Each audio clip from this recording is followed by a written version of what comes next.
In the silence of a cave, where time seems to pause, ancient hands etched stories into stone, words without sound, voices without breath. These markings, these symbols, they whisper across millennia, carrying the weight of forgotten languages, the pulse of a world long gone. We stand here, millions of years after their creators, trying to read the tongues of a time that no longer speaks. It's not just art. It's a language, a voice, a memory that refuses to be erased by the passage of time. What did they say? What did they feel? What truths did they leave behind, waiting for us to listen? We're not talking about the kind of language you speak or read. We're talking about the silent, ancient whispers that once echoed in the dark, carved into stone by hands long gone. These are not words, not symbols, but the echoes of a time before language, before meaning, before even the first spoken word was ever uttered. What we see are the remnants of a forgotten grammar, a visual language that tried to capture the essence of existence itself, long before we had the tools to write it down. Each mark, each curve, each line is a question left behind by those who came before, asking us to understand what they could not express in words. And yet, we stand here, centuries later, still trying to decipher the language of the silent, the ancient, the ones who spoke without a voice. When we look at those ancient symbols, we're not just seeing markings on stone. We're seeing the voice of a world that no longer speaks. They are the whispers of a time before us, carried by the wind through the silence of the cave. Every curve and line is a story, a song, a language that once resonated through the bones of our ancestors.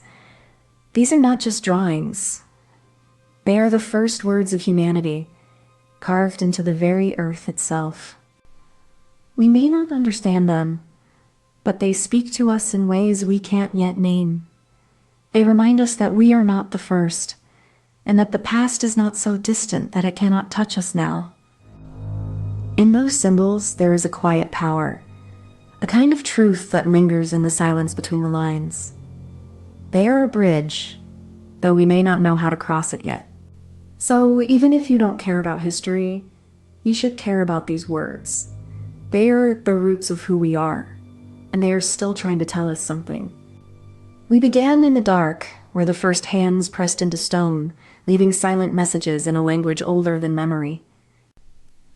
Then came the symbols, etched in the silence, whispering stories of the hunt, the spirit, and the sacred rhythm of survival. The language evolved, not in books or scrolls, but in the caves, etched, painted, and carved into the bones of the earth. Each stroke of pigment, each carved line, was a word in a tongue that time tried to erase, but never quite silenced. And now, in the quiet of these ancient spaces, we still hear it. Echoes of a voice that spoke before words were ever written. You know when you draw a picture and it feels like it's trying to say something? Well, these ancient cave drawings are like that, but they're trying to tell a story that's been forgotten. They're not just pictures. They're like a language made of shapes and colors, trying to whisper secrets from thousands of years ago. These drawings are like a map to the past, but instead of roads, they show how people used to think and feel. We don't know all the words they used, but we can still feel what they tried to say, even if it's just a whisper in the dark. We begin with a quiet reverence, standing before the ancient walls where the echoes of forgotten voices still linger. These are not just drawings, they are the breath of a language that time has tried to erase. The process starts with a deep understanding of the environment in which these symbols were created.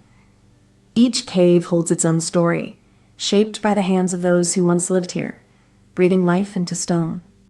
To truly listen to these tongues, we must first prepare the space. The air is still, the silence is heavy, like the weight of 1,000 unspoken words waiting to be understood. Every cave is a sacred place, and every symbol is a fragment of a language that once spoke across time and space. We approach it with humility, knowing that the past is never truly silent. It is in this stillness that meaning begins to take shape. The silence is not empty. It is filled with the weight of meaning, waiting for us to hear it. The mechanism begins with the artist's hand, steady and deliberate, pressing against the rock's surface. The pressure is not random. It is guided by an unspoken rhythm, a heartbeat that echoes through time. Each stroke is a whisper, a silent invocation. The pigment is not merely applied. It is summoned, drawn from the earth, mixed with water and ash, and then pressed into the rock's ancient skin. There is no sound, no language, only the weight of the hand and the weight of the moment.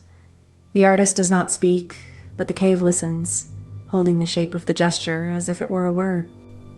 This is the mechanism. A hand, a stone, and the quiet act of making something that will outlive the breath of the artist, carrying their meaning into the silence of the future. The third step is where the true brilliance emerges, a twist that redefines the entire process.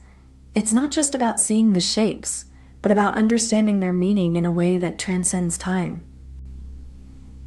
This twist lies in the realization that these symbols are not just static images, but a form of language, a grammar that communicates more than just what was seen.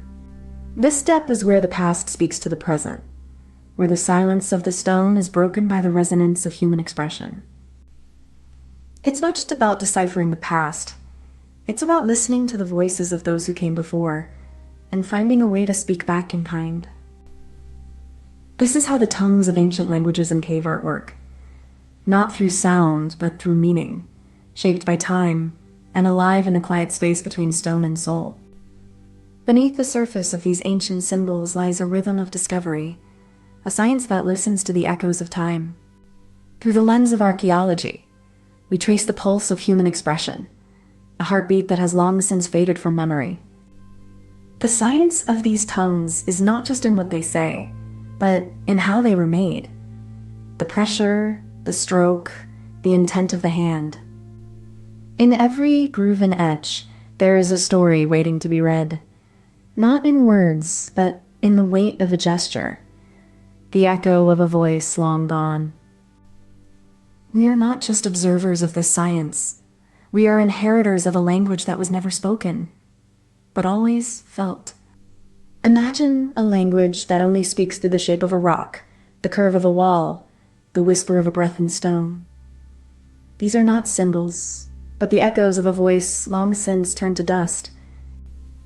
The ancient artists did not write with ink, but with intent, pressing their hands, their bodies, their breath into the silence of rock, carving meaning into the very fabric of the earth.